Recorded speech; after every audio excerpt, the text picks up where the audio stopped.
মাছে ভাতে বাঙালির সবারই একটি পছন্দের মাছ হলো কই মাছ। আর বিভিন্ন রকমভাবে আমরা এই কই মাছ রান্না করে থাকি।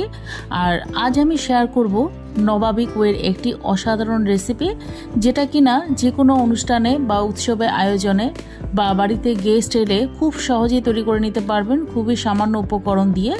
স্বাদটা কিন্তু হবে এর নবাবী, খেতে অত্যন্ত সুস্বাদু। গরম গরম ভাতের সঙ্গে আর কিছুই লাগবে না।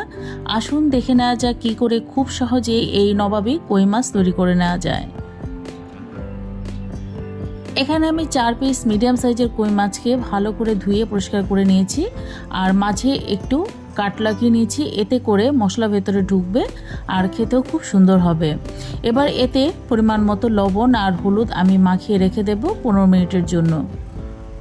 এভাবে যদি নুন হলুদ মাখিয়ে রাখা হয় তাহলে কিন্তু খুব সুন্দর স্বাদ হয়, এই মাছের ভেতরে তেল মশলাটাও ঢোকে, খেতে খুব সুন্দর হয়। মাছটা এভাবে মাখানো হয়ে গেলে আমি একটা মশলা তৈরি করে নেব।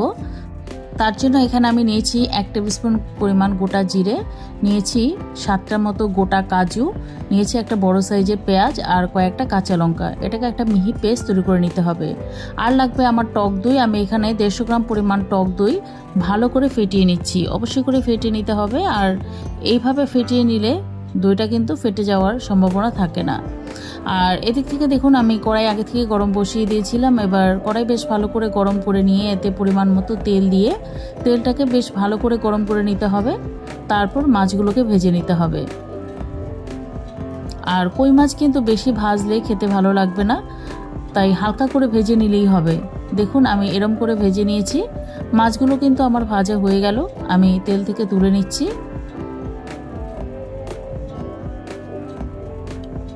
এবার ওই তেলেতে আরও খানিকটা পরিমাণ তেল দিয়ে দিলাম।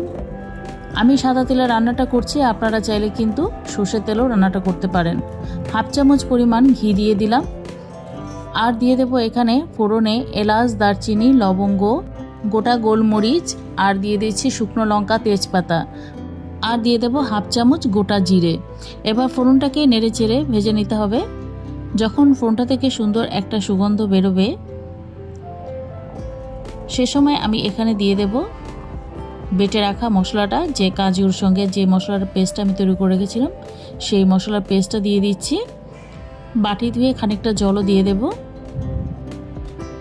এবার এতে দিয়ে দেব আদা পেস্ট 1/2 চামচ পরিমাণ। চাইলে আপনারা এই আদাটা মশলার সঙ্গে একই সঙ্গে পেস্ট করে নিতে পারেন। যেহেতু আমার আদা পেস্ট তৈরি করা ছিল তাই আমি এটা আলাদা করে দিয়ে নিলাম।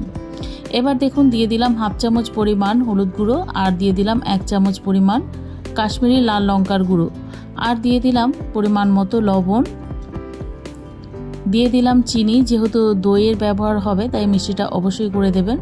আমি 1/2 চামচ পরিমাণ দিয়ে দিলাম। এবার নেড়ে চেড়ে মশলাটাকে কষিয়ে নিতে হবে।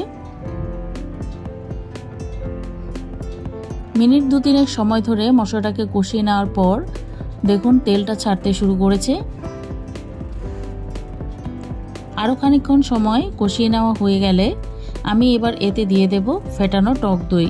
আর টক দইটা দেওয়ার সময় অবশ্যই করে গ্যাসের স্টিমটাকে একদম কম করে দিতে হবে, নয়তোবা কিন্তু দইটা ফেটে যাওয়ার সম্ভাবনা থাকবে।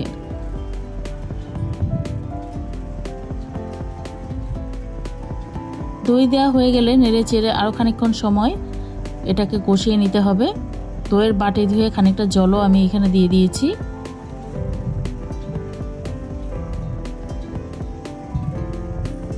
দেখুন তেলটা সম্পূর্ণ ছেড়ে দিয়েছে আর মশলাটা কিন্তু সুন্দরভাবে কষানো হয়ে গিয়েছে। এবার আমি এতে ঝোলের জন্য জল দেব। আর এই নবাবী কই কিন্তু একটু মাখো মাখো খেতেই বেশি ভালো লাগে, তাই খুব বেশি পরিমাণ জল দেওয়ার এখানে কোনো দরকার নেই। আমি এখানে 1/2 কাপ পরিমাণ জল দিয়ে দিয়েছি। এবার ভেজে রাখা মাছগুলো দিয়ে দিতে হবে। নেড়ে চেড়ে ভালো করে মিশিয়ে দিয়ে আমি ঢাকা দিয়ে রান্না করে নেব মিনিট 10। আর এই সময় গ্যাসের স্টিমটাকে লো টু মিডিয়ামে রাখতে হবে।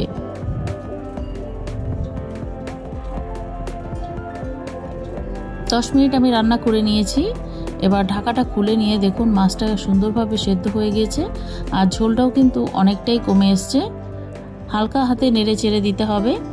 তারপর এতে আমি দিয়ে দেব ভাজা মশলার গুঁড়ো 1/2 চামচ পরিমাণ। এখানে ধনে, জিরে আর শুকনো লঙ্কা আর গরম মশলাকে শুকনো খোলায় ভেজে গুঁড়ো করে রাখা ছিল, সেখান থেকে হাফ চামচ পরিমাণ দিয়ে দিলাম। আর দিয়ে দিলাম হাফ চামচ পরিমাণ গরম মশলা গুঁড়ো।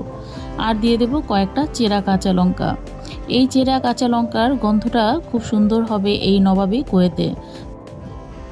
এবার সব কিছুকে নেড়েচেড়ে ভালো করে মিশিয়ে দিয়ে ঢাকা দিয়ে আমি মিনিট 2 ফুটিয়ে নেব। তারপর গ্যাসটাকে অফ করে দিয়ে 2 মিনিট স্ট্যান্ডিং টাইমে রাখবো। মোট 4 মিনিট পর আমি আপনাদের কাছে ফিরে আসছি। 4 মিনিট পর দেখুন রান্নাটা কিন্তু আমার একদম রেডি। গরম গরম ভাত বা পোলাও সবার সঙ্গেই এই নবাবী কুয়ের ঝুরি মেলা ভার। সামনেই আসছে জামাই ষষ্ঠী। আপনারা যে কোনো ছুটির দিনে অথবা বাড়িতে গেস্ট এলেও এই রেসিপিটা বাড়িতে ট্রাই করে দেখতে পারেন। আশা করছি আপনাদেরও ভালো লাগবে। রেসিপি ভালো লেগে থাকলে ভিডিওটিতে একটি লাইক দিয়ে চ্যানেলটিকে সাবস্ক্রাইব করে রাখার অনুরোধ রইল। ধন্যবাদ।